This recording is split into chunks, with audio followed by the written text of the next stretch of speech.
আসসালামু আলাইকুম, সবাইকে শুভরাত।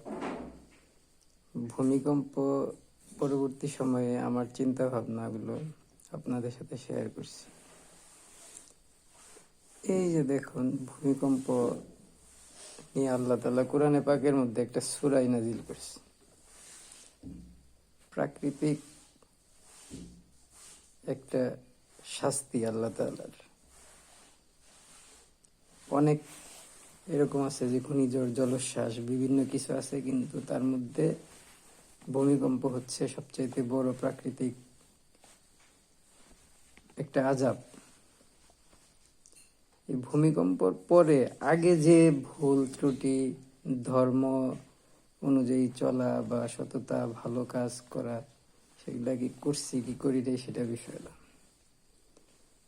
ভূমিকম্পর পরে কি করছি,